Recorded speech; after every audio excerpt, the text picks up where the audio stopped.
reap unless you plant. And the bank is reaping without planting. How do we explain it? If Allah says you cannot reap if you did not plant, وَأَلَيْسَ لِلْإِنسَانِ إِلَّا مَا سَعَى, you cannot reap if you did not plant. And the bank is reaping without planting. How do we explain that? Simple. The bank is reaping what others are planting. The bank is reaping what others are planting. The banker, the money lender, is living off the sweat of others. He's like a pimp. He's like a pimp. The money lender who today is dressed up in civilized language and is called a banker is like a pimp. He lives off the sweat of others. That's what he is. This is oppression. This is dhulm.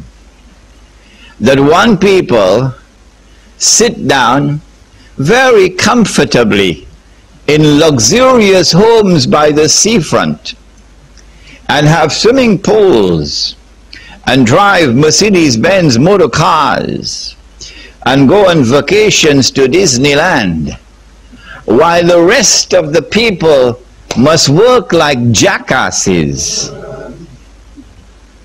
in order to allow them to live the affluent life. Do not allow this poison of riba to enter and take control of the economy. Because when it does, a blood-sucking predatory elite, a blood-sucking predatory elite. What's a predator?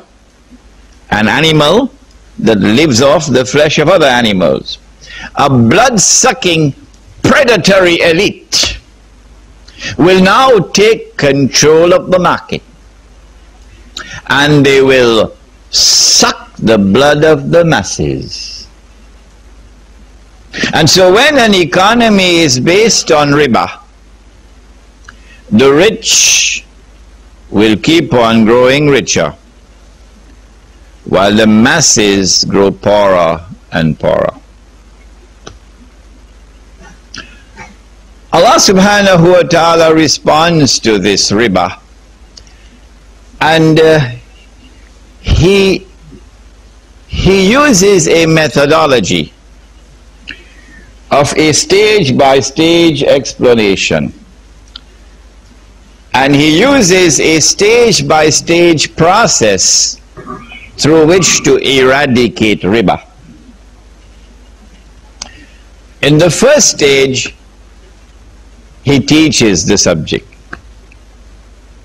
The first revelation came down in Surah Ar-Rum, somewhere in the middle of the Makan period, halfway before the Hijrah.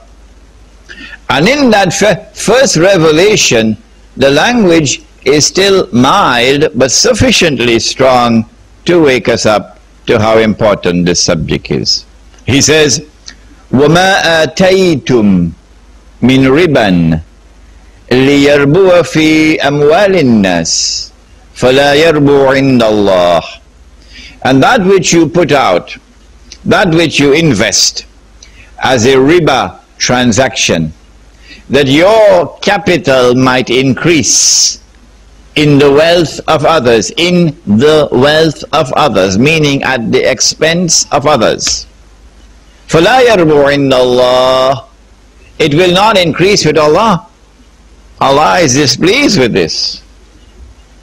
وَمَا آتَيْتُم مِّن zakat. This is, remember, Makkah. So now zakat in Makkah is charity, voluntary charity. That which you give in charity. وَمَا آتَيْتُم مِّن زَكَاةٍ تُرِيدُونَ وَجْهَ اللَّهِ. And when you give that charity, you do it seeking Allah's pleasure. فَأُولَٰئِكَ هُمُ الْمُضْعِفُونَ. It is this transaction which will lead to multiple increase with Allah.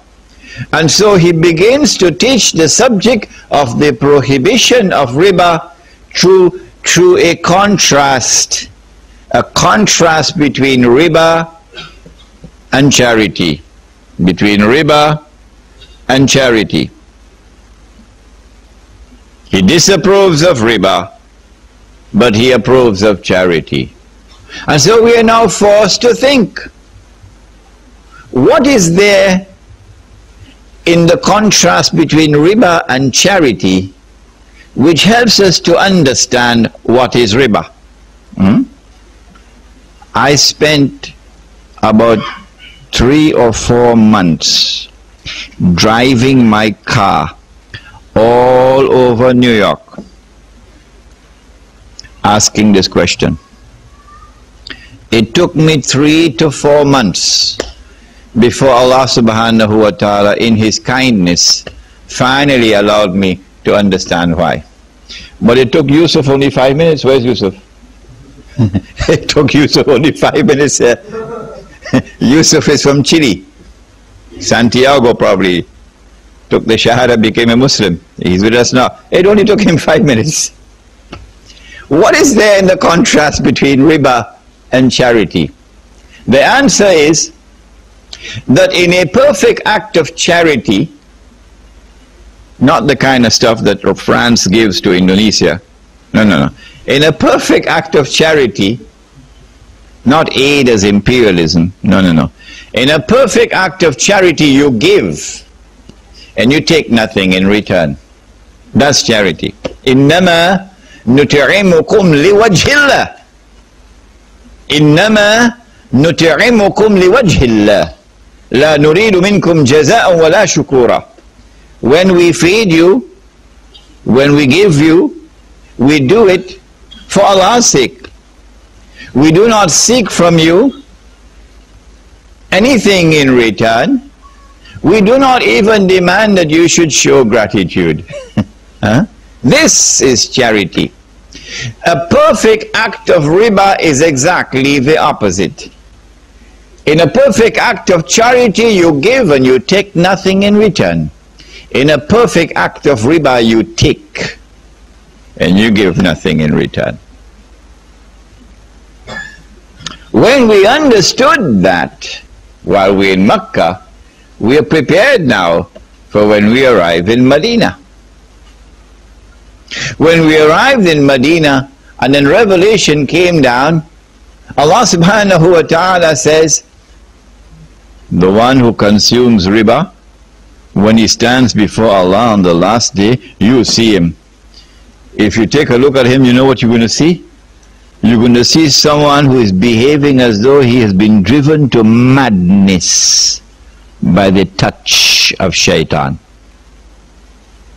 How did he land in this mess?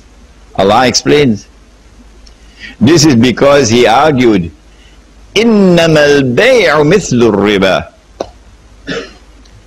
He arguing that business and riba are the same. Allah responds, He says, وَحَلَّ اللَّهُ الْبَيْعَ وَحَرَّمَ الرِّبَى. Oh no. Allah has made business halal, but He has made riba haram. And so now we are forced into the second lesson. The contrast in the first instance was between riba and charity. The contrast in the second lesson is between riba and business. What is there in business that is not there in riba?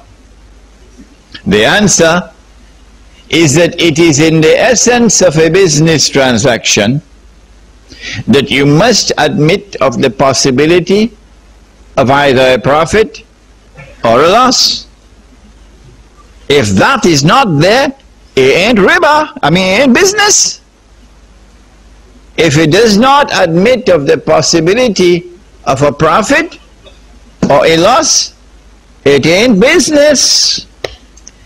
And so risk-free investments, that ain't business.